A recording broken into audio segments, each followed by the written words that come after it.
কাল কিয়ামতের ময়দানে মানুষগুলা যখন ইয়া নাফসি বলে চিৎকার মারবে, মানুষগুলার মজকের কাছে সূর্যের তাপটা চলে আসবে, মজকগুলা টকবক করতে থাকবে। এমন একটা পরিস্থিতি হবে, আপন ভাই ভাই বলে পরিচয় দিবে না, আপন মা মা বলে পরিচয় দিবে না। বাবার কাছে কি বলবে, বাবা আমার জন্য তুমি কত অট্টালিকার মালিক বানাইছো, তুমি না আমার বাবা, আজকে একটা নেকের কারণে আমি জান্নাতে যাইতে পারি না, তুমি আমারে একটা নেক দাও, একটা নেক পাইলে আমি তোমার সন্তান জান্নাতে চলে যাব। বাবা বলবে, না না, আমার কোনো দুনিয়াতে সন্তান ছিল না, তুমি যদি সন্তান পরিচয় দাও তাহলে তোমার নেক আমারে দাও, আমি জান্নাতে যাইব। সবাই ইয়া নাফসি বলে চিৎকার মারবে, সবাই যার যার নিয়ে টেনশনে থাকবে। ঠিক ওই মুহূর্তে নাম ধরে ধরে জান্নাতে যখন দিবে, আপনার নামটা যদি ইসলামিক হয়, আপনার নামটা যদি সুন্দর হয়, আপনাকে বলবে আব্দুল্লাহ জান্নাতে যাও। ওই এক আব্দুল্লাহর ডাক দিলে শত শত আব্দুল্লাহ জান্নাতের দিকে দৌড়াইবে, বলেন না সুবহানাল্লাহ। وقال رسول الله صلى الله عليه وسلم العلم فريدة على كل مسلم. وقال رسول الله صلى الله عليه وسلم فاتقوا الدنيا واتقوا النساء فإن أول فتنة كان بني إسرائيل بلغ العلا بكماله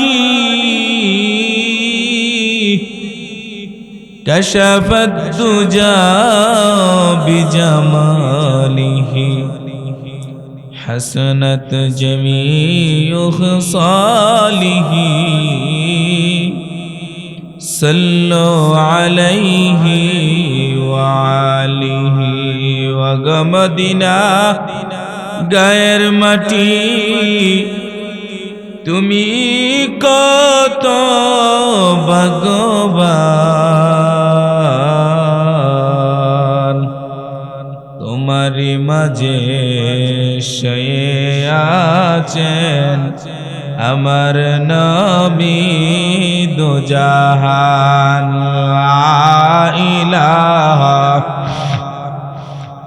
সবাই লা ইলাহা ইল্লাল্লাহ, লা ইলাহা ইল্লাল্লাহ, লা ইলাহা ইল্লাল্লাহ, লা ইলাহা ইল্লাল্লাহ। ডানে মাটি বামে মাটি নিচে মাটির বিছানা,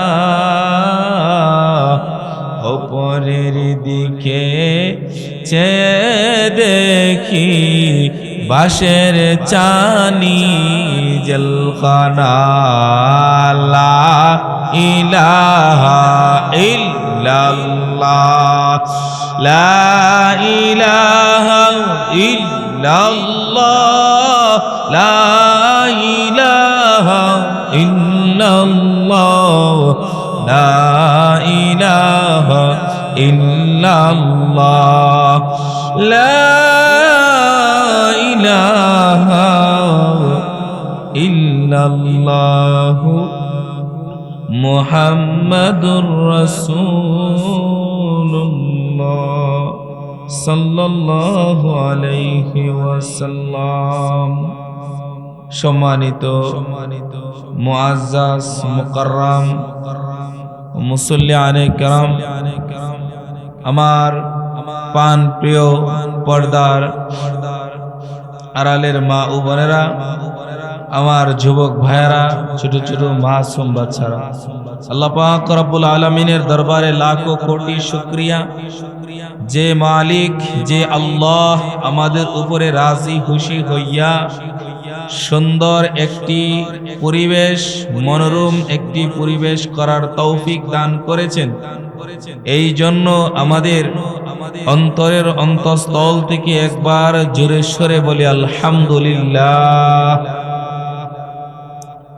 আজকের মমতাজ উদ্দিন হাজী নুরুল হক হাফিজিয়া মাদ্রাসা ও বাইতুন নূর জামিয়া মসজিদের উদ্যোগে 3 দিন ব্যাপী পবিত্র কোরআন তাফসীর মাহফিলের আজকের প্রথম দিনের সভাপতি আল্লামা আলহাজ আবুল কাশেম ও আলহাজ একেএম নুরুল হাসান আলম সাহেব, জনাব মোহাম্মদ নানুমিয়া সাহেব, হাজী মোহাম্মদ আইয়ুব খান সাহেব, আজকের শেরে তাজ, জাতির উজ্জ্বল নক্ষত্র ওলামায়ে কেরাম, আল্লাহ পাক রব্বুল আলামিন একটা সুন্দর একটা মাহফিল করার তৌফিক দিছে।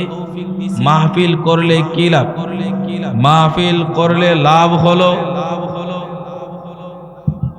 মাহফিল করলে লাভ হলো আপনাদের এই মাহফিলের বরকতে, আজকের এই মাহফিলের বরকতে এই এলাকার কবরের আযাবগুলা আল্লাহ তাআলা মাফ করে দিবেন। সুবহানাল্লাহ কইতেন না? শুধু তাই নয়, এই মাহফিলকে উদ্দেশ্য করে যারা আসতেছেন এবং মাহফিলে বসতেছেন, যতক্ষণ এই মাহফিলের প্যান্ডেলে বসে থাকবেন ততক্ষণ পর্যন্ত আপনাদের গুনাহগুলো আল্লাহ তাআলা মাফ করতে থাকবে। আরো জোরে বলেন সুবহানাল্লাহ। সম্মানিত হাজিরিন, এই মাহফিলটা আল্লাহ তাআলা ফেরেশতার মাধ্যমে চতুর্দিক থেকে বেষ্টন করে রাখছে। কোন গজব, কোন আযাব যখন আসবে, আল্লাহ তাআলা ফেরেশতার মাধ্যমে এই গজব আযাব বন্ধ করে দিবে। সুবহানাল্লাহ। সম্মানিত আমার এলাকার ধর্মপ্রাণ মুসলমান ভাইদেরকে দৃষ্টি আকর্ষণ করব, আপনারা সকলেই এলোপাতিকভাবে ঘোরাফেরা না করে আমাদের প্যান্ডেলের নিচে চলে আসুন। ভাই, দুনিয়াতে আমরা তো চিরকাল বাঁচবো এই গ্যারান্টি দিতে পারি না। কত মানুষ আছে ঘুমের ঘরে যায়, ঘুম থেকে আর ফিরা উঠতে পারে না। কত মানুষ যায় বিদেশে টাকা রুজি করবে, হালাল রিজিক উপার্জন করবে, কিন্তু ওই বিদেশ থেকে, প্রবাস থেকে কত মানুষ শাহজালাল এয়ারপোর্ট দিয়ে সাদা কাপড়ের প্যাকেটিং হয়ে এই বাংলাদেশে আগমন করে। নজির আছে কি আছে না? এই জন্য ভাই, আমরা আল্লাহকে ভয় করি, মৃত্যুর কথা স্মরণ করি। চোখটা বুঝেন, দেখেন তো আপনার ভায়া, বন্ধু, আত্মীয় স্বজন, পাড়া প্রতিবেশী কত মানুষ আছে, দাদা দাদি, নানা নানি, শ্বশুর শাশুড়ি, পাড়া প্রতিবেশী, আত্মীয় স্বজনী, এমনকি জনম দুঃখিনী মা বাবাকে হারিয়ে ফেলেছে। এমন আছে না? বহুত আছে। শুধু তাই নয়,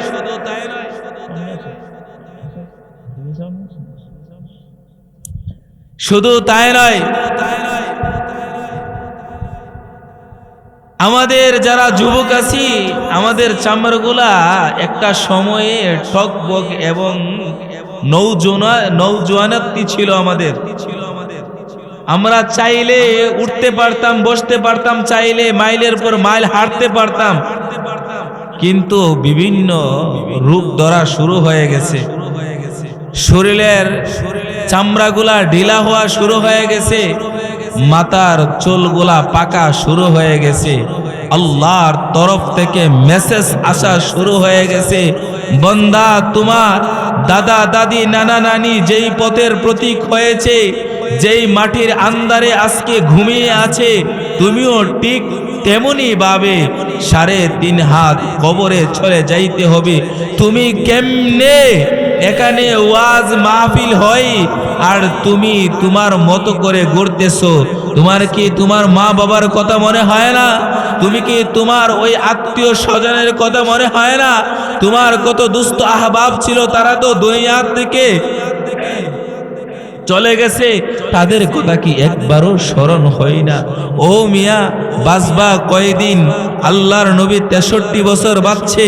আল্লাহর নবী বলছে আমার উম্মত 70-এর পরে কমে যাবে, 70-এর আগে দুনিয়া থেকে বিদায় হয়ে যাবে। যাদের 30 বছর হয়ে গেছে, বাঁচতেই না, আর কয় বছর বাঁচবো? আমাদের মৃত্যুর কথা স্মরণ করার প্রয়োজন, ওলামায়ে কেরামের কথা শোনার দরকার। আজকে যদি বাবার জানাজার নামাজ পড়তে যায়, বাবার জানাজার নামাজের দোয়া গোলা পড়তে পারি না। এরকম মুসলমান আসেনি? বহুত আছে।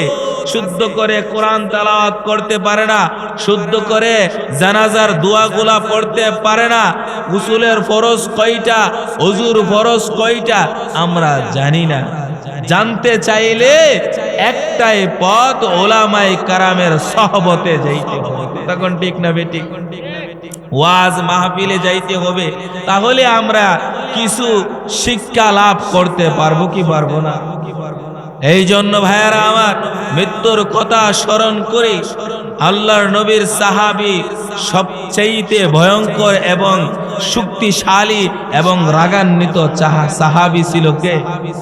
হযরতে ওমর ফারুক রাদিয়াল্লাহু তাআলা। হযরতে ওমর এমন ঈমানের দীপ্ত, ওনার উজ্জ্বল, উনি এমন ঈমানি জজবাওয়ালা ঈমান ছিল, যেই দিক দিয়ে হাঁটতো ওই দিক থেকে জিন, পেতনি এবং শয়তানও পলায়ন করতে বাধ্য হইত। শয়তানগুলা পলায়ন করতে বাধ্য হইত। একদিন এক টাক ভর্তি মদ নিয়ে আসতেছে। জিজ্ঞাসা করলো, এই টাকের ভিতরে কি? ওই দিক থেকে ট্রাকের মালিক দোয়া করছে, আল্লাহ যদি উমরের কবল থেকে বাঁচাও, তাহলে মুসলমান হব, কোনোদিন আর মদ বেচবো না। আল্লাহর কুদরত, পুরা টাকের মদ গুলা দুধে পরিণত হয়ে গেল। বলেন না সুবহানাল্লাহ। সম্মানিত হাজিরিন, শুধু তাই নয়, সরাসরি আল্লাহর রসুলের স্ত্রীরাও ওই উমরকে ভয় পাইত। বলেন না সুবহানাল্লাহ। হযরতে ওমর একদিন আল্লাহর নবীর সাথে দ্বীনি পরামর্শ করতে ওনার কামরাতে যাইব। ওই দিক থেকে সকল স্ত্রী, অর্থাৎ 11 জন স্ত্রী, 11 জন স্ত্রী রসুলকে জাপটা মারিয়া ধরলো, ইয়া রাসূলুল্লাহ, আপনি আগামী জুমাতে বলে দিবেন সকল মুসল্লিদেরকে যে আয়েশার ঘরে গেলে যেই পরিমাণ হাদিয়া উপটকন আসে, অন্য অন্য স্ত্রীর ঘরে গেলেও তেমন পরিমাণের হাদিয়া উপটকন যেন আসে। আল্লাহর নবী বলতেছে, আমি বলতে পারবো না। আপনারা যে হুজুরে দাওয়াত দেন, আপনাদের মন মতো দেন না হুজুরের মন মতো? আপনাদের মন মতো। আপনারা আয়োজন করতে ওই দিনটা নির্ধারণ করে মসজিদের ইমাম সাহেব, মাদ্রাসার উস্তাদদেরকে দাওয়াত দেন। কথা ঠিক না বেঠিক? তো আল্লাহর নবী বলতেছে, না, আমি বলতে পারবো না। এটা মানুষের, মুসলমানের অভিরুচি। আমি আয়েশার ঘরে গেলে যদি উপটকন বেশি আসে, তাদের মনের অভিরুচি, এটা আমি জোর করে বলতে পারবো না। না, আপনি আগামী জুমাতে বলতেই হবে। সকল স্ত্রীরা রসুলকে জাপটা মারিয়া দাও। রসুল বলে, না, বলতে পারবো। ওই দিক থেকে উমর কামরার মধ্যে নক করলো আর বলল, ইয়া রাসূলুল্লাহ, আসসালামু আলাইকুম। ইয়া রাসূলুল্লাহ। সালাম দেওয়ার সাথে সাথে প্রত্যেকটা স্ত্রী প্রত্যেকটা রুমে রুমে কামরায় চলে গেল। বলেন না সুবহানাল্লাহ। আল্লাহর নবী সাহাবী এত ভয়ঙ্কর, এত রাগান্বিত ছিল। হযরতে ওমর ফারুক রাদিয়াল্লাহু তাআলা আনহুর একজন সন্তান ছিল, তার নাম ছিল আবু শাহমা। আবু শাহমা আবু শাহমা ঘরের মধ্যে খেজুর ছিল, হুরমা ছিল, দুধ গরম করে হুরমা গুলা ওই দুধের মধ্যে ছেড়ে দিল। পরের দিন যখন খুরমা ওই বীজাণু দুধটা বক্ষণ করে খায়, এটা নাবিজ বলে, এটা খাওয়া যায়। কিন্তু পরের দিন যখন খুরমা বীজাণু দুধটা না খায়, পরের দিনও না খায়, অর্থাৎ 2 দিন 3 দিন অতিবাহিত হয়ে যায়, তখন এই দুধটা মদে পরিণত হয়ে যায়। এই দুধটার মধ্যে নেশা চলে আসে। আল্লাহর নবীর সাহাবীর সন্তান আবু শাহমা ওই নাবিজটাকে পরের দিন না খেয়ে 2 দিন পরের খাওয়ার কারণে মদে পরিণত হয়ে যায়। তখন মদ খাওয়ার সাথে সাথে মাথার জেহেন শক্তি কমে যায়, মাথা এলোমেলো হয়ে যায়, অর্থাৎ পাগলের মতো হয়ে গেল। পাগলের মতো হওয়ার পর, মদ খাওয়ার পর বাবাকে ভাই বলে, মাকে বোন বলে, মাথা তো অচেতন, মাথা তো পাগল হয়ে গেছে।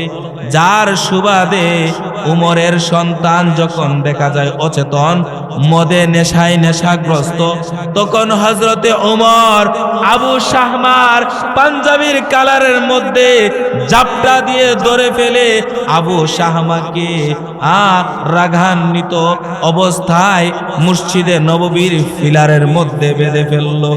আবু শাহমাকে বেঁধে ফেলার পর মসজিদের মধ্যে জুমার নামাজ পড়ার জন্য মুসল্লিরা মসজিদে আগমন করে দেখে ফিলারের মধ্যে উমরের সন্তান আবু শাহমা বাঁধা। কেউ কেউ বলতেছে হয়তোবা উনাকে লজ্জা দিয়ে ছেড়ে দিবে, আবার কেউ কেউ বলতেছে না, মোদের বিধান হলো 80টা বেতের আঘাত লাগানো, হয়তোবা 50টা বেতের আঘাত লাগাইয়া খলিফাতুল মুসলিমিন প্রেসিডেন্টের সন্তান হয়তোবা বাকিটা মাফ করে তাকে ছেড়ে দিবে। আবার কেউ বলতেছে না, উমর হলো হক পার্থক্যের সমাধানকারী, উমর ঠিক 80টা বেতের আঘাত 80টাই লাগাবে। আল্লাহর কুদরত। জুমার নামাজ শেষ করলো, বলতেছে মসজিদের মধ্যে দাঁড়াইয়া আজকে একটা মদখুরের বিচার হবে, আপনারা কেউ মসজিদ দিকে যাইবেন না, মদখুরের বিধান আজকে বাস্তবায়ন হবে। আল্লাহু আকবার। সিংহাসনে ওমর বসিয়া জল্লাদকে আদেশ করলো, এ ভাই জল্লাদ, বাইতুল মাল থেকে শক্ত শক্ত বেত নিয়ে আবু শাহমার আবু শাহমার শরীরের মধ্যে আঘাত লাগানো শুরু করে দাও। আল্লাহু আকবার। বেতটা আইনা জল্লাদ জুড়ে জুড়ে বেত লাগায়। 3টা বেতের আঘাত লাগানোর পরে উমর ডাক দে, জল্লাদ তুমি কি বেতের আঘাত লাগাও নাকি তোমার চাকরি বাঁচাও? অথচ জুড়ে জুড়ে বেতের আঘাত লাগাইতেছিল। হযরতে উমরের মনের তৃষ্ণা মিটতেছে না। উমর রাদিয়াল্লাহু তাআলা সিংহাসন থেকে লাফ দিয়ে বেতগুলা ধরে জল্লাদকে ধাক্কা দিয়ে ফালায়া বলতেছে, তোমরা সকলেই গুনো 3টা বেতের আঘাত, একটাকে দিয়ে আমি শুরু করলাম। ওয়াহিদ ইসনাস সালাসা আরবা খামস সিত্তা, এইভাবে বেতের আঘাত লাগাইতে থাকে। যখন 30টা বেতের আঘাত লাগানো হয়ে যায়, আবু শাহমার চামড়াগুলা পেটে পেটে, রক্তগুলা মসজিদের দেওয়ালের মধ্যে লাগতেছে। ভাইরা আমার, করুণ এক পরিস্থিতি, মানুষগুলা আগাইতে সাহস পায় না। এমন একটা সময় ডাক দিয়ে আবু শাহমা বলে, আব্বা আর সহ্য করতে পারতেছি না, আমাকে কি মাফ করা যায় না? ওমরের পাঞ্জাবিটা খুলিয়া আবার বেতের আঘাত লাগানো শুরু করলো। ভাইয়েরা আমার, ওই দিক থেকে উমরের স্ত্রী আবু শাহ আমার মা কোমরের মধ্যে জাপটা দিয়া দুরিয়া বলে, উমর গো আমার সন্তানকে মাইরো না, আমার সন্তান মারা যাবে, আমার সন্তানকে মাইরো না। আরো 50টা বেতের আঘাত বাকি আছে, আমি 50টা বেতের আঘাতের বিনিময়ে এক একটা বেতের আঘাতের বিনিময়ে এক একটা উট আল্লাহর রাস্তা সদকা করে দিব। তারপরেও আমার সন্তানকে মাইরো না। আমার সন্তান ধৈর্য হারা হয়ে গেছে, আমার সন্তান বেহুশ হয়ে যাইতেছে, আমার সন্তানকে মাইরো না। আবু শাহমার মা যখন এই কথা বলে, ও উমর তুমি যখন যুদ্ধের ময়দানে চলে যাইতা, ঘরের মধ্যে খাবার থাকতো না, আমি তোমার স্ত্রী হইয়া খাবার না পাইয়াও তোমার ঘর সারি নাই, আমার সন্তানকে আর মাইরো না। আল্লাহর কুদরত বোঝা যায় না ভাইরে। সাহাবীদেরকে ডাক দিয়ে বলে, আবু শাহ আমার মাকে এখান থেকে সরিয়ে দাও। আবার বেতের আঘাত লাগানো শুরু করলো। আবু শাহমা বেহুশ হয়ে গেল। আবু শাহমা 50টা বেতের আঘাত লাগানোর শেষ হয়ে গেল। আবু শাহমা মারা গেল, দুনিয়ার থেকে বিদায় হয়ে গেল। উমর ডাক দিয়ে সাহাবীদেরকে বলে, তাকে গোসল দাও, কাফন দাও, দাফন দাও, কবরের মধ্যে রাখো। আবু শাহমা যখন কবরের মধ্যে দাফন করা হয়, উমর আবার বেতগুলা হাতে নিয়া ওই উমরের ছেলে আবু শাহমার কবরের মধ্যে বেতের আঘাত লাগানো শুরু করলো। 51, 52, 53 এইভাবে গনতে গনতে 80টা বেতের আঘাত লাগানোর করার শেষ করিয়া আল্লাহর দরবারে সেজদা দিয়ে কান্দে, প্রভু তুমি যদি কাল কিয়ামতের ময়দানে আমাকে জালেম বলো, আমি তো জাহান্নামী হয়ে যাব। ও প্রভু আমাকে যদি তুমি কাল কিয়ামতের ময়দানে এই বিচারটা যদি হক বিচার না করি, তাহলে তুমি তো আমাকে জালেম বলবা, তুমি তো আমাকে হক পার্থক্য করতে বলবা না। এই জন্য নিজের সন্তানের মায়া ত্যাগ করলাম, নিজের স্ত্রীর মায়া ত্যাগ করলাম, সব ত্যাগ করিয়া তোমাকে রাজি করলাম। প্রভু গো তুমি রাজি হয়ে যাও। আল্লাহু আকবার। উমর এমন কণ্ঠদীপ্ত ভাবে হক বা বাতিলের পার্থক্য করে গেছে। আজকে আমাদের সন্তান হইলে এমন কথা কন, আমার আপনার সন্তান তো দূরের কথা, পরের কথা। যদি কোনো বাংলাদেশের চেয়ারম্যান অথবা এমপি মন্ত্রীর সন্তান একটা খুন করে, একটা মার্ডার করে, তারপরও দেখা যায় খুন আর কয়েকদিন পরে এই তামাশা থাকে না। কথা কোন ঠিক না বেটি? বাংলাদেশের প্রেসিডেন্ট কত শত মানুষ মারছে, কোনো বিচার এরা আমার ওই ওমরের শাসন, কোরআনের হক, কোরআনের বিচার যতদিন না হবে এই সমাজের মধ্যে কোনোদিন সুস্থ বিচার হবে না। কথা কোন ঠিক নেবে ঠিক? এই জন্য আমার সন্তান হক, পরের সন্তান হক, আমার বিচারটা করতে হবে আল্লাহর কোরআন মোতাবেক।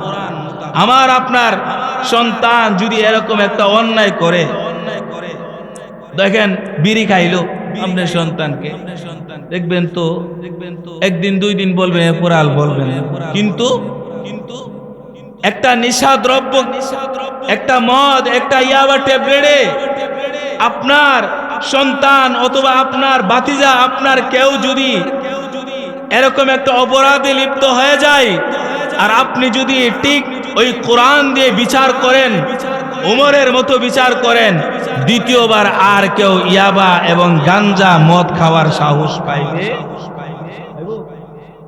কোনোদিনও সম্ভব না। আজকে তো আমাদের সন্তানগুলা, প্রত্যেকটা পিতামাতার উপরে প্রত্যেকটা সন্তানের হক আছে, আছে কি আছে না? সন্তানের উপরে যেমন পিতামাতার হক আছে, এই সম্পর্ক তো বাংলাদেশে বহুত আলোচনা হয়, কিন্তু সন্তান যে পিতার উপরে হক আছে এই সম্পর্কে আলোচনা না করাই বলা চলে। প্রত্যেকটা পিতা মাতার উপরে সন্তানের 12টা হক আছে। কয়টা? জোরে কন, আরো জোরে কন। 12টা হক আছে। কয়টা? 12টা হক আছে। বলতাম নি? কষ্ট হইতেছে? সবাই শুনবেন তো ইনশাআল্লাহ বৈশা। প্রত্যেকটা পিতা মাতাকে আমি পায়ে হাত ধরে বলবো, আপনারা এই হকগুলা আদায় করবেন প্রত্যেকটা সন্তানকে। ভাই, আল্লাহ বলেন, তুমি নামাজ পড়ছো না, আমি আল্লাহ চাইলে তোমার গুনাহগুলা মাফ করে দিতে পারি। তুমি জিনা করছো, আমি আল্লাহ চাইলে তোমার শখের জিনা আমি মাফ করে দিতে পারি। তুমি এর চাইতে আরো বহুত বড় কবিরা গুনাহ করছো, আমি আল্লাহ চাইলে মাফ করে দিতে পারি। কিন্তু বান্দা, তুমি আরেকজন বান্দার হক মারলা। হক মারে কি? বহুত মারে। ফিতা দইরা ক্ষেত মাপতে গেলে দেখা যায় এক ক্ষেত থেকে আরেক ক্ষেতে প্রায় 2 ফুট 3 ফুট লাইন পার হয়ে আসেনি। হক জুলুম যতদিন পর্যন্ত ছয়লাভ হবে, ততদিন পর্যন্ত আমাদের প্রত্যেকটা ফ্যামিলিতে শান্তি আসবে না। জুলুম বন্ধ করতে হবে, বান্দার হক বান্দাকে বুঝাইয়া দিতে হবে। আল্লাহ বলেন, রাসূলের হাদিসে প্রমাণ, একজন বান্দা যদি হক 500 টাকা পায়, বান্দার থেকে যতদিন পর্যন্ত মাফ না আনতে পারবেন, ততদিন পর্যন্ত আল্লাহও মাফ করতে পারবে না। আর আপনি মাফ না আইনা মরলেন, 3.5 হাত কবরের ভিতরে ঢুকলেন, এই 500 টাকায় আপনার জন্য জাহান্নাম নিশ্চিত হয়ে যাবে। কথা কোন ঠিক না বেঠিক? আল্লাহর ওয়াদা আল্লাহ মাফ করতে পারবে না। বান্দার হক বান্দার থেকে মাফ চেয়ে ক্ষমা নিতে হবে। এটাই বাস্তব, এটাই চিরন্ত সত্য। ঠিক তেমনি ভাবে প্রত্যেকটা পিতা মাতার উপরেও কয়টা হক? কয়টা? 12টা। কয়টা? 12টা হক আছে।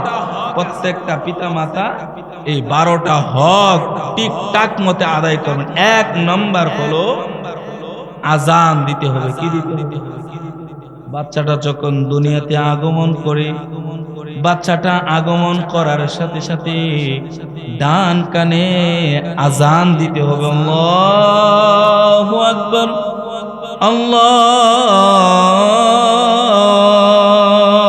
আল্লাহু আকবার।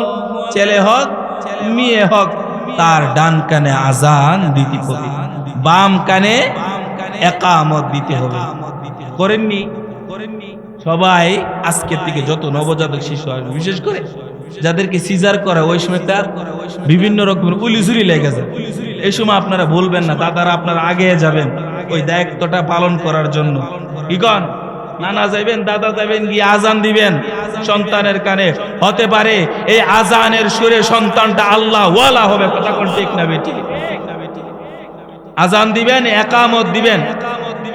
হযরত নবী আকরাম সাল্লাল্লাহু আলাইহি ওয়াসাল্লাম ওনার নাতি হুসাইন রাদিয়াল্লাহু তাআলা দুনিয়া যখন আগমন করছে, ডান কানে আজান দিছে, বাম কানে ইকামত দিছে। সুবহানাল্লাহ। 2 নম্বর হলো তাহনিক করবেন। কি করবেন? তাহনিক করবেন। তাহনিক কি? তাহনিক হলো একজন হক্কানি আলেম অথবা পীর সাহেব অথবা ইমাম সাহেব, তার কাছে নিয়ে যাবেন একটা খেজুর। কি নিয়ে যাবেন? খেজুর। খেজুর নেওয়ার পর বলবেন, হুজুর আমার সন্তানটা আগমন করেছে, আমার সন্তানের জন্য তাহনিক করে দেন। ইমাম সাহেব বুঝে ফেলবে তাহনিক, ইমাম সাহেব খেজুরটা চাবাবে। চাবানোর পর একটা লস আইবনি, এই লসের একটা ফোঁটা ওই সন্তানটার জিহ্বাটা যেই জায়গা দিয়ে লাগে আমরা কথা বলতে পারতেছি, ওই জায়গাটার মধ্যে লাগায়া দিব। এটাকে বলা হয় তাহনিক। তাহনিক করার উদ্দেশ্য কি? তাহনিক করলে হতে পারে এই সন্তানটা আগামী প্রজন্মে ইমাম সাহেব হবে। কথা কোন ঠিক না? আগামী প্রজন্মে রাষ্ট্রনায়ক হবে, আগামী প্রজন্মে সমাজের বিচারক হবে, আগামী প্রজন্মে এই সন্তানটাই একটা সমাজকে শাসন করবে। কথা কোন ঠিক না বেটি? এই সমাজটা যদি আল্লাহ ওয়ালারা শাসন করে, ইমাম সাহেবরা শাসন করে, মুফতি উলামায়ে কেরাম শাসন করে, তাহলে এই সমাজটা সুন্দরভাবে সুশ্রীভাবে শান্তি দিব কে? আল্লাহ দিবনি। এই জন্য 2 নম্বর অধিক দায়িত্ব, 2 নম্বর হক হলো কি করবেন? তাহনিক করবেন। 3 নম্বর হলো বরকতের দোয়া করবেন। কি করবেন? বরকতের দোয়া করবেন। বরকতের দোয়া কি? বরকতের দোয়া হলো আপনার সন্তান যখন দুনিয়াতে আগমন করবে, সন্তানের চেহারার পাল তাকাইয়া ছবি তোলার জন্য ব্যস্ত হয়ে যায় না। কথা ঠিক না? ছবি তুলিনি, ছবি তুললেই ফেসবুক কোন সময় দেবে অপেক্ষা থাকে। কথা কোন ঠিক না? ছবি তুললেন না, ছবি তোলা এমনিতে ছবি তোলা কবিরা গুনাহ। কি গুনাহ? এমনিতে ছবি তোলা কি প্রয়োজন ছাড়া ছবি তুলে কবিরা গুনাহ। আপনি কবিরা গুনার দিকে না যাইয়া সন্তানটার চেহারা দেখার পর করেন রব্বি হাবিলি মিনাস সালিহিন। বলেন হাবিলি মিনাস সালিহিন। আল্লাহ, আমার সন্তানটাকে তুমি নেককার সন্তান বানায়া দাও। আল্লাহ, আমার সন্তানটা হায়াতের মধ্যে বরকত বাড়ায়া দাও। আল্লাহ, আমার সন্তানটা দুনিয়াতে আগমন করছে, তার রিজিকের মধ্যে ওয়াসাআত, প্রশস্ততা, রিজিক বাড়ায়া দাও। আল্লাহ বাড়াইতে আল্লাহ পারেনি। এই জন্য একটা সন্তান মেয়ে হোক আর ছেলে হোক, সন্তানটার জন্য বেশি বেশি বরাকার দোয়া করা, বরকতের দোয়া করা করবেন নি। রব্বি হাবিলি মিনাস সালিহিন, রব্বি হাবিলি মিনাস সালিহিন। কয় নম্বর গেল? 3টা গেল। 4 নম্বর হলো আকিকা করবেন। কি করবেন? আকিকা বুঝিনি? আকিকা হলো সন্তান যখন আগমন করবে, এক শুক্রবারে আগমন করছে, আর একটা শুক্রবার আসার আগে 7 দিনের ভিতরে, অর্থাৎ বৃহস্পতিবার আসার 7 দিনের ভিতরে আকিকাটা করবেন। এটা হলো সুন্নত। কি সুন্নত? প্রত্যেকটা পিতা মাতার উপরে দায়িত্ব আকিকা করা। আকিকা যদি 7 দিনের ভিতরে না করতে পারেন, তিরমিজি শরীফের হাদিস, আল্লাহর রাসূল বলেন 7 দিনের ভিতরে করতে পারলেন না আকিকা, তাহলে 14 দিনের ভিতরে করবেন। 14 দিনের ভিতরে করবেন। 14 দিনের ভিতরে করতে পারলেন না, 21 দিনের ভিতরে করবেন। 21 দিনের ভিতরে আকিকা করবেন। পুরুষ হইলে 2টা পশু জবাই করবেন, মেয়ে হলে 1টা পশু জবাই করবেন। পুরুষ হইলে সন্তানটা পুরুষ হইলে 2টা, আর মেয়ে হইলে কয়টা? 1টা জবাই করবেন। ওই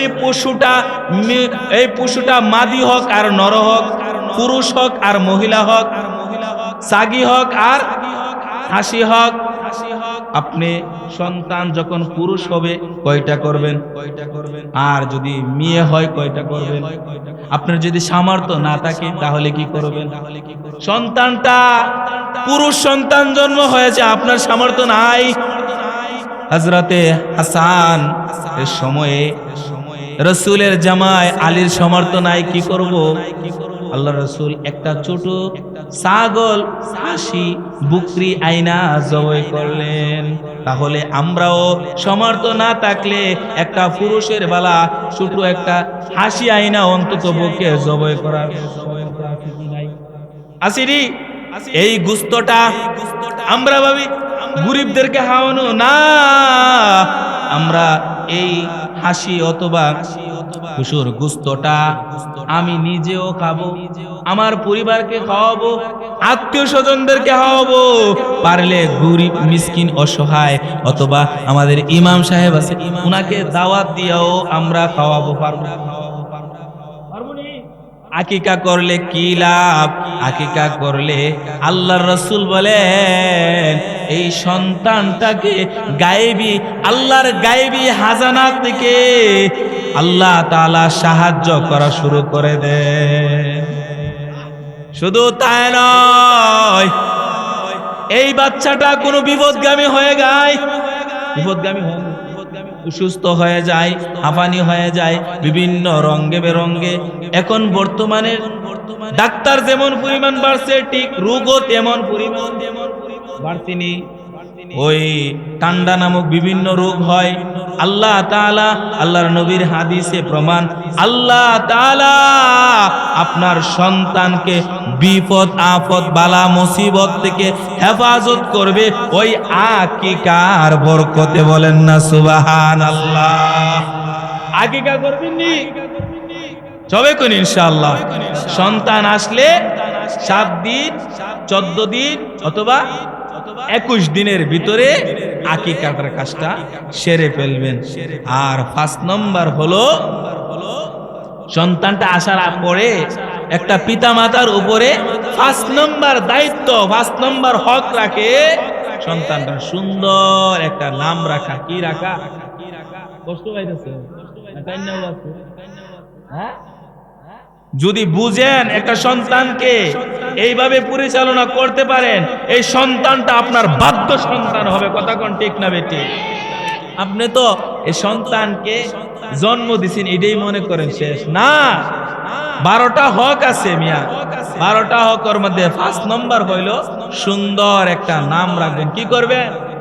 সুন্দর একটা নাম রাখবেন। সমাজের মধ্যে কত নাম দেখা যায়, কালামিয়া, দলামিয়া, সানমিয়া আসেনি, দনমিয়া, বল্টো, সোল্টো আসেনি, আসেনি, বহুত আছে। এই নামের কোনো কি নাই, অর্থ নাই। নামের অর্থ আছে? এই নামের কোনো অর্থ নাই। নাম লাগবেন সুন্দর সুন্দর নাম আছে, আছে কি? আল্লাহর নবী 2টা নাম সুন্দর মহব্বত করতেন। একটা হলো আব্দুর রহমান, আর একটা হলো আব্দুল্লাহ। 2টা নাম বেশি মহব্বত করতেন। এই নামগুলা রাখবেন নিজে। ইমাম সাহেবকে বলবেন, হুজুর আমার সন্তানের নামটা ইমুক রাখছি, নামের অর্থ সুন্দর নেই। ইমাম সাহেব কিতাব গাড়বে, ভয় গাড়বে, কোরআন গাড়বে, হাদিস গাড়বে। গাইটা যখন দেখবে আপনার ছেলের সন্তানের নাম সুন্দর ইসলামিক শরীয়ত মোতাবেক হয়েছে, ইমাম সাহেব বলে ঠিক আছে। আর নতুবা বলবেন না ঠিক নাই, আরেকবার নাম রাখেন। কথা কোন ঠিক কিনা? পরামর্শ করবেন নি? করবেন কি ইনশাআল্লাহ? নামটা সুন্দর করে রাখবেন। নামটা সুন্দর রাখার লাভ কি? কাল কিয়ামতের ময়দানে মানুষগুলা যখন ইয়া নাফসি ইয়া নাফসি বলে চিৎকার মারবে, মানুষগুলার মজকের কাছে সূর্যের তাপটা চলে আসবে, মজকগুলা টকবক করতে থাকবে। এমন একটা পরিস্থিতি হবে, আপন ভাই ভাই বলে পরিচয় দিবে না, আপন মা মা বলে পরিচয় দিবে না। বাবার কাছে কি বলবে, বাবা আমার জন্য তুমি কত অট্টালিকার মালিক বানাইছ, তুমি না আমার বাবা, আজকে একটা নেকের কারণে আমি জান্নাতে যাইতে পারি না, তুমি আমারে একটা নেক দাও, একটা নেক পাইলে আমি তোমার সন্তান জান্নাতে চলে যাব। বাবা বলবে, না না আমার কোনো দুনিয়াতে সন্তান ছিল না, তুমি যদি সন্তান পরিচয় দাও তাহলে তোমার নেক আমারে দাও, আমি জান্নাতে যাইব। সবাই ইয়া নাফসি বলে চিৎকার মারবে, সবাই যার যার নিয়ে টেনশনে থাকবে। ঠিক ওই মুহূর্তে নাম ধরে ধরে জান্নাতে যখন দিবে, আপনার নামটা যদি ইসলামিক হয়, আপনার নামটা যদি সুন্দর হয়, আপনাকে বলবে আব্দুল্লাহ জান্নাতে যাও। ওই এক আব্দুল্লাহর ডাক দিলে শত শত আব্দুল্লাহ জান্নাতের দিকে দৌড়াইবে। বলেন না সুবহানাল্লাহ। নাম সুন্দর লাগা, নাম সুন্দর লাগা আসেনি? এই জন্য প্রত্যেকটা মা বাগো, প্রত্যেকটা বাবা গো, আপনাদের অনুরোধ করে যায়, 5 নম্বর দায়িত্ব, 5 নম্বর হক হলো সুন্দর একটা নাম রাখবেন। 6 নম্বর হক হলো তরবিয়ত শিক্ষা দিবেন। কি শিক্ষা? তারবিয়ত। কি শিক্ষা? তারবিয়ত শিক্ষা দিবেন। তারবিয়ত কি? তারবিয়ত হলো নামাজ। সন্তানটা যখন 5 বছর হয় মুক্তবে পাঠান, সন্তানটা যখন 7 বছর হয় নামাজে দাঁড়া করাইয়া দেন। 12 বছর সন্তান নামাজ পড়ে না, সন্তানকে আদেশ করেন, সন্তান তুমি যদি আমার উপার্জন খাইতে চাও, আমার ঘরে থাকতে চাও, তোমাকে আমি বাধ্য করলাম, তুমি যদি নামাজ না পড়ো আমার সন্তান আমি তোমাকে আর স্বীকৃতি দিব না, আমার ঘর থেকে বের করে দিব। তাহলে সন্তান কথা কোন পড়বো কিনা? আজকে তো আমাদের সন্তানকে শাসন করতে পারি না। সন্তানকে আমাদের শাসন করতে হবে, তাদেরকে নামাজে দাঁড়া করতে হবে। একটা সন্তান যখন 7 বছর বয়স থেকে নামাজ পড়া শুরু করে দেয়, এই সন্তান কোনোদিন নামাজ ছাড়বো? মাহফিলে দৌড়াইয়া বসবে, হুজুর কি বলে শুনতে চায়। কথা কোন ঠিক না বেটি? এত বড় প্যান্ডেল ভরে না কেন? আমাদের গাফলতি, আমাদের মা বাবার দায়িত্ব ঠিকঠাক মতো আদায় হচ্ছে না, যার কারণে পিতা মাতার অবহেলায় আসতে ইসলাম আমাদের পিছিয়ে চলে যাইছে। কথা কোন ঠিক না বেটি? ও মুসলমানের সন্তান, মুসলমানিয়ত দাবি করি, দাদার থেকে উত্তরসূরি ভাবে পাইছে, বাবার থেকে আমি পাইছি, বাস এটাই চললে না। আমার দায়িত্ব হলো 5 ওয়াক্ত নামাজ পড়া, আমার দায়িত্ব হলো, মুসলমানের দায়িত্ব হলো হজ করা, মুসলমানের দায়িত্ব হলো যাকাত দেওয়া, মুসলমানের দায়িত্ব হলো প্রতিবেশীকে মহাব্বত করা, মুসলমানের দায়িত্ব হলো একে অপরের সাথে মহাব্বতের সাথে চলা। কথা কোন ঠিক না বেঠি? আমার 6 নম্বর হলো তরবিয়ত শিক্ষা দিতে হবে। তরবিয়ত কি? আপনার সন্তান হাঁটা যাইতেছে, আপনার বাবাকে সালাম দেয় না, বাবাকে বল, সন্তানটাকে গড়াই না, বুঝাইতে হবে, বাবা তুমি যে বৃদ্ধা লোকটাকে দেখলা, সালাম দিলা না কেন? সে বুঝতে পারবে সালাম তাহলে দিতে হবে। কথা কোন ঠিক না বেটি? ওই সন্তানটা আস্তে আস্তে সালাম দেওয়া শুরু করবে, দাদাকে সালাম দিবে, নানা ভাইকে সালাম দিবে, আস্তে আস্তে এলাকার মুরব্বীকে সালাম দিবে, যুবক ভাইদেরকে সালাম দিবে। সালামের মাধ্যমে আল্লাহ তাআলা মহাব্বত রাখছে। কথা কোন ঠিক না বেটি? যত দুশ্মনে হক আপনি সালাম দিয়ে দেখেন, দুশ্মন অর্ধেক কমে যাবে। এই জন্য বাচ্চাগুলাকে সালাম শিক্ষা দিতে হবে, আদব শিক্ষা দিতে হবে, নম্র ভদ্রতা শিক্ষা দিতে হবে, শিষ্টাচার শিক্ষা দিতে হবে। তাহলে আমার সন্তান একদিন আমার বাধ্য হবে না, তোবা বাধ্য হবে না। এক কলমে লিখে নিতে পারেন। সন্তানকে তারবিয়ত শিক্ষা দিতে হবে। এই জন্য নামাজ পড়াবেন, পড়াবেন তো ইনশাআল্লাহ। নামাজ পড়লে কি লাভ? নামাজ পড়লে লাভ আসেনি? ঘরের মধ্যে অভাব থাকতো না, ঘরের মধ্যে শান্তি আইব, রিজিকের মধ্যে ওয়াসাআত হবে, আপনার হায়াতের মধ্যে বরকত পাইবেন, ঘরের মধ্যে শান্তি আইব। এটাই তো সবচেয়ে বড় পাওয়া। আজকে অধিকাংশ মুসলমানের ঘরে শান্তি নাই, একটাই কারণ, আমাদের মূল গোড়ার মধ্যে এই সমস্যা। আমরা নামাজ নাই, কালাম নাই, কোরআন নাই, কিচ্ছু নাই, যার কারণে সমস্যা। স্ত্রীকে বাধ্য করবেন নামাজ পড়ার জন্য, সন্তানকে বাধ্য করবেন নামাজ পড়ার জন্য, করবেন তো ইনশাআল্লাহ। 7 নম্বর দায়িত্ব হলো সুশিক্ষায় শিক্ষিত করা। সুশিক্ষা কি? সুশিক্ষা হলো কোরআনের আলোতে, হাদিসের আলোতে সন্তানটাকে আলোকিত করা। পারতেন না? পারবেননি? প্রাথমিক শিক্ষাটা নুরানি মাদ্রাসা দিবেন। নুরানি মাদ্রাসা দিলে কি লাভ? নুরানি মাদ্রাসা দিলে আপনার সন্তানটা উজুর ফরজ কয়টা শিখতে পারবে, গোসলের ফরজ কয়টা শিখতে পারবে, তায়াম্মুমের ফরজ কয়টা শিখতেও পারবে, নামাজের ভিতরে বাইরে কয়টা ফরজ শিখতে পারবে। কথা কোন ঠিক না বেটি? নুরানি মাদ্রাসা 3টা বছর পড়ান, আপনার সন্তানটা বাংলাও পারবে, ইংরেজিও পারবে, আপনার জানাজার দোয়াটা সহি শুদ্ধভাবে পড়তে পারবে। এমনকি কেউ যদি ইমাম না পাওয়া যায়, আপনার সন্তানটা ডাক্তার হয়ে গেছে, দরকার আছে, ডাক্তার দরকার নাই, ইঞ্জিনিয়ারের দরকার আসেনি, ইঞ্জিনিয়ারের দরকার আছে, ডাক্তারের দরকার আছে। ইমাম সাহেব আপনি ওসিয়ত করছেন, আমার সন্তান আব্দুল্লাহ নামাজ পড়াইব। আপনার সন্তান প্রাথমিক শিক্ষাটা নুরানি শিক্ষা, আপনার সন্তান সহি শুদ্ধভাবে এই দোয়াগুলা পড়তে পারে, তাহলে সবার ইক্তেদা হয়ে যাবে। আপনার সন্তান ওই আপনি খবরের মধ্যে তাইকা সাদা কাপড়ের পেকে নিয়ে তাইকা দেখবেন আপনার সন্তানই আপনার জানাজা পড়াইতেছে। বলেন না সুবহানাল্লাহ। ভাইয়ারা আমার, সুশিক্ষায় শিক্ষিত করতে হবে। কুশিক্ষায় শিক্ষিত করলে কোনো লাভ নাই। আলহামদুলিল্লাহ সহি শুদ্ধ করে পড়তে পারবো না, বাংলাদেশে যদি এমপি মন্ত্রী হয়, মুখের মধ্যে যদি বোমা মারা হয়, তারপরও সহি শুদ্ধভাবে তেলাওয়াত আইব। টাকাওয়ালা হয়েছে, এমপি হয়েছে, মন্ত্রী হয়েছে, প্রেসিডেন্ট হয়েছে, যদি বলা হয় সন্তান সূরাতুল ফাতিহা সূরাতুল ইয়াসিন সুন্দর করে তেলাওয়াত করো, যদি করতে পারে তাহলে আপনার জীবনটা সার্থক, নতুবা মরার পরে হাটকেল্লা ফেরেশতার বাড়ি সোজা হইতে হবে। কথা কোন ঠিক না বেটি? আর যদি আপনার সন্তানটাকে সুশিক্ষায় শিক্ষিত করেন, আপনার সন্তানটা কবরের পাশে দাঁড়ায় দাঁড়ায় পড়বে ইয়াসিন ওয়াল কুরআনিল হাকীম। এইভাবে যখন তেলাওয়াত শুরু করে দিবে, আপনার কবরের আযাব মাফ হয়ে যাবে। আল্লাহর রাসূল বলেন, যেই পিতা মাতার সন্তান কবরের পাশে দাঁড়ায়া দাঁড়ায়া সূরাতুল ইয়াসিন তেলাওয়াত করবে, ওই কবরের আযাব আল্লাহ মাফ করে দিবে। বলেন না সুবহানাল্লাহ।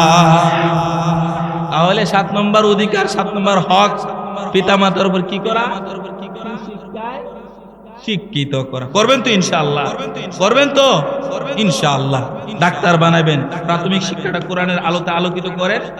আপনি ডাক্তার বানান, ডাক্তারের প্রয়োজন আছে। ইঞ্জিনিয়ার বানান, প্রয়োজন আছে। আপনার সন্তানটাকে সমাজ সেবক বানান, প্রয়োজন আছে। আলেম সবাই হতে হবে, ওই কথা বলে না। আল্লাহ রাসূল বলেন যে দ্বীনি ইলম শিক্ষা করা ফরজ। কোন ফরজ? যেইগুলো আমাদের শিখলে দ্বীন আমাদের জন্য সহজ হয়ে যাবে। আমাদের 8 নম্বর হক হলো, 8 নম্বর হক হলো প্রত্যেকটা পিতামাতার উপরে একটা সন্তান যখন বিবাহে উপনীত হয় তাকে তাড়াতাড়ি বিবাহ দিয়ে দেওয়া। পারতেন না ইনশাআল্লাহ? মোটরসাইকেল সন্তান বলে, যদি তুমি আমারে মোটরসাইকেল না কিনা তো স্কুলে যাবো না, ইউনিভার্সিটি যাবো না, তখন তো ঠিকই 50,000 টাকা দা মোটরসাইকেল মোবাইল কিনে দেন, কিনে দেন না? তাহলে আপনারা বিয়া করাইতে, বিবাহ করাইতে এত হিমশিম খান কেন? রিজিকের ফায়সালা কে করব? আল্লাহ পারেনি? আল্লাহ তাআলা বিবাহের পরে পরিপূর্ণ ঈমান দিয়ে পরিপূর্ণ রিজিক ওয়ালা বানায় দেয়।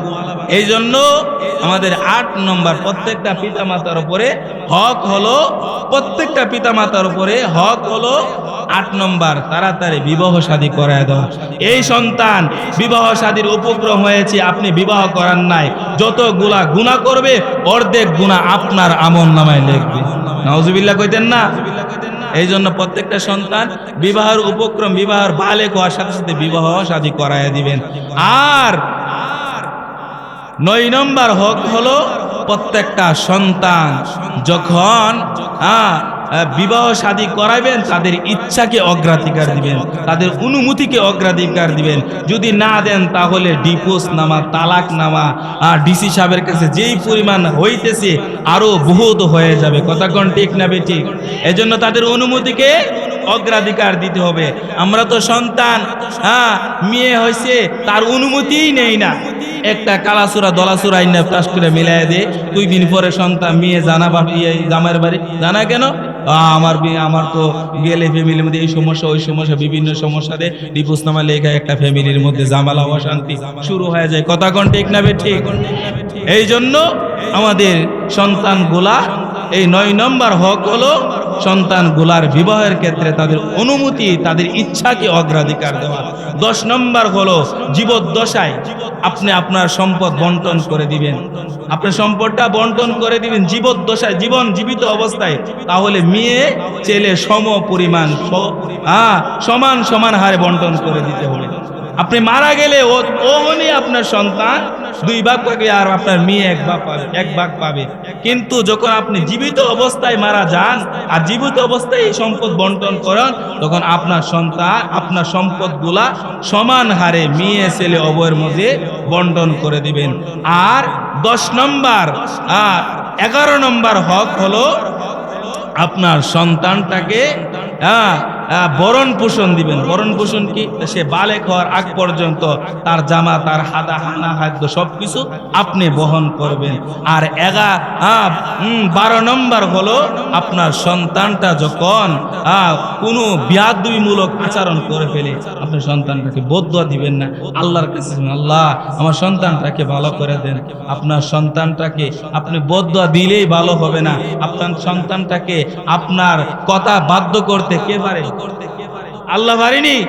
এই জন্য ভাইয়ারা আমার, এই 12টা হক আমরা সঠিক মতে প্রত্যেকটা সন্তানকে আদায় করব। 1 নম্বর হলো আজান একামত দিব, 2 নম্বর তাহনিক করব, 3 নম্বর বরকতের জন্য দোয়া করব, 4 নম্বর আকিকা করব, 5 নম্বর সুন্দর একটা নাম রাখবো, 6 নম্বর তরবিয়ত শিক্ষা দিব, 7 নম্বর সুশিক্ষায় শিক্ষিত করব, 8 নম্বর সন্তান বিবাহ শাদীর উপক্রম হয়ে বিবাহ শাদী তাড়াতাড়ি দিয়ে দিব, 9 নম্বর আপনার সন্তানটাকে আপনার সন্তানটা বিবাহের ক্ষেত্রে তার ইচ্ছাকে, তার অনুমতিকে অগ্রাধিকার দিবে।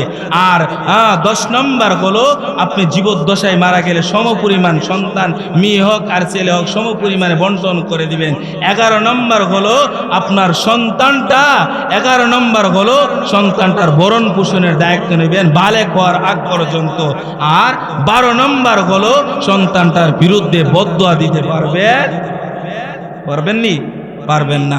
আল্লাহ তাআলা আমাদের এই 12টা হক প্রত্যেকটা মা বাবাকে সন্তানের উপরে, সন্তানকে এই প্রত্যেকটা হক সঠিক টাইমে সঠিক মতে আমাদেরকে বাস্তবায়ন করার তৌফিক দান করুক। ওয়া আখিরু দাওয়ানা আলহামদুলিল্লাহি রাব্বিল আলামিন।